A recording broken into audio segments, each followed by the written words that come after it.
이야기 속의 음악. 이미 이야기 안에 음악이 다 들어가 있는 경우들도 있죠. 그만큼 또 우리한테 유명한 이야기들이기도 합니다. 바로 모두 다 알고 계실 브레멘 음악대. 브레멘 음악대는 줄거리 이야기가 있고 거기에 음악이 첨가된 부분들이죠. 아이들에게 음악적인 흥미를 주고 싶을 때에 이야기를 다 읽어주시고 동물 친구들이 연주하는 악기들에 대해서 같이 이야기 나눠보실 수도 있겠습니다. 또한 이야기로 또 유명한 책은 동물의 사육제라는 책이지요. 바로 생상스가 만들어준 음악입니다. 생상스가 어린 친구들을 위해서 만든 음악은 절대 아니었는데 오히려 지금은 이것이 아이들을 위한 음악회에서도 많이 사용되고 있지요. 동물들의 이야기들, 또 동물의 사육제의 줄거리와 함께 다양한 악기, 이야기, 또 음악들을 들어보실 수 있습니다. 또 차이콥스키의 호두깎이 인형도 이미 이야기가 있고 음악이 첨가된 책이지요. 호두깎이 인형은 저 같은 경우는 매해 아이들과 12월부터는 계속 음악적 파트를 나눠서 듣고 있습니다. 그래서 매년 아이들이 호두깎이 인형을 듣고 또 그것에 대한 느낌도 점점 발전하는 것을 보실 수 있습니다. 차이콥스키에 대한 작곡가 이야기, 또 줄거리도 같이 설명해주고 음악을 하나하나 그 주제에 맞춰서 같이 들어보고 있습니다.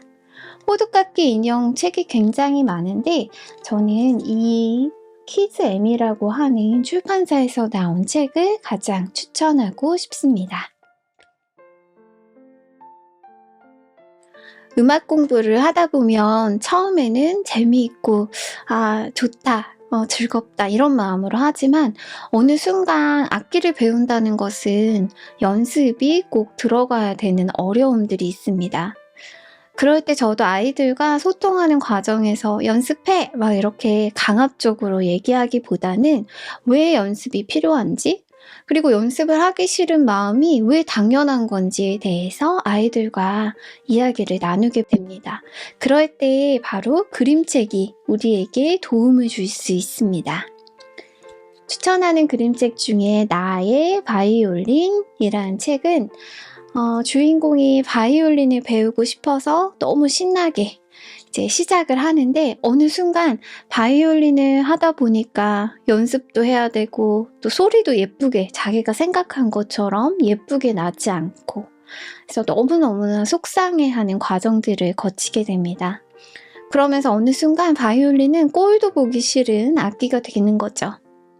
그래서 숨어 있고 바이올린을 멀리 하고 있게 됩니다.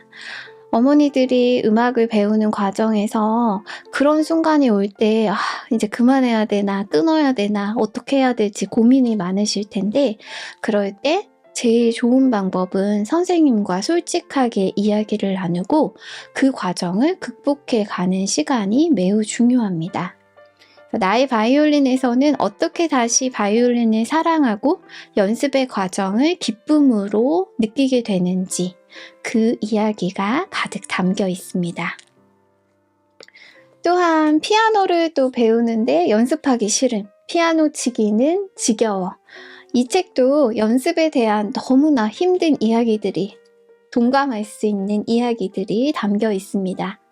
정말 좋은 피아니스트가 되고 싶은 마음은 큰데 그런 피아니스트가 되려면 하루에 3시간씩 연습을 해야 하는 그런 연습의 어려움에 부딪히면서 피아노 치기가 싫어서 도망다니게 되는 그런 이야기가 담겨 있습니다. 이렇게 연습에 대한 이야기와 함께 그 다음은 어떻게 하면 좋은 연주를 할 수 있는지 피아노나 또 음악을 연주하는 것이 그냥 뚱뚱땅땅 아무 생각 없이 하는 게 아니라 진정으로 마음을 담아서 연주해야 되는 것임을 알려주어야 합니다. 그래서 연습의 시간을 극복하고 나면 그 다음은 아이들과 함께 더 아름다운 소리, 더 아름다운 선율을 만들어내는 과정에 대해서도 이야기를 나누셔야 합니다. 마음을 담은 연주라고 해서 아들이 아버지에게 진정 마음을 담아 아름다운 연주를 들려주는 이야기가 담겨 있는 책입니다. 재미있는 소재의 음악책 중에 추천하고 싶은 책은 바로 트레몰로입니다. 토미 웅거러라는 작가의 책이죠. 토미 웅거러라는 작가를 알고 계신 분들은 이분의 책이 얼마나 기발하고 유쾌하고 재미있는지 알고 계실 겁니다. 홀은 트럼펫, 트럼본 등 금관악기를 연주하는 그 연주자 주인공이 연주를 할 때마다 음표가 이렇게 나오면서 숲으로 쫓겨나게 됩니다. 그리고 그 숲속에서 음표를 만들어서 이렇게 생성이 되면 동물 친구들이 그 음표를 먹게 되죠. 그러다가 문득 주인공도 음표를 먹어보게 됩니다. 그런데 음표가 너무나 맛있었던 거죠. 오히려 마녀의 저주를 통해서 맛있는 음표를 만들게 되면서 그 음표를 팔게 되고 또 그 음표를 먹게 되고 사람들에게 인기를 끌게 됩니다. 그러면서 TV쇼까지 나가게 되는 하나의 소재를 가지고 기발한 생각이 많이 담겨있는 트레몰로라는 책입니다. 그래서 친구들과 음표 얘기를 할 때 딱딱하게 하지 마시고 트레몰로 이야기를 읽고 내가 생각하는 음표에는 어떤 맛이 날까 같이 그림으로 그려서 나눠보셔도 좋겠습니다. 악기를 만드는 과정. 오케스트라 이야기로 다양한 악기들을 아이들과 이야기해 보셨다면 그 다음에는 좀 더 악기 하나에 집중해서 이야기해 보셔도 좋겠습니다. 대부분 악기를 만드는 과정들이 담겨 있는 책은 흔하지 않은데 악기를 만드는 과정, 또 악기를 만드는 방식이 담겨 있는 책이어서 소개하고 싶었습니다. 바로 이세 히데코의 그림책이죠. 이세 히데코라고 하는 작가는 우리에게 장인 정신에 대해서 굉장히 많이 얘기하고 있습니다. 첼로 노래하는 나무 말고도 또 다른 책들에서도 어떻게 장인 정신을 가지고 정말 훌륭한 마스터피스를 만들어내야 되는지에 대해서 알려주고 있습니다.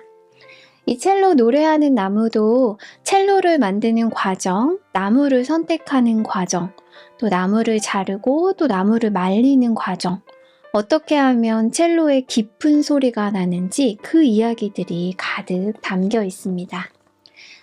주인공의 아버지가 첼로를 만들었고 아버지를 통해서 첼로를 선물 받은 아들이 첼로를 하고 또 훌륭한 첼로 선생님이 되는 과정들이 이야기에 담겨 있습니다.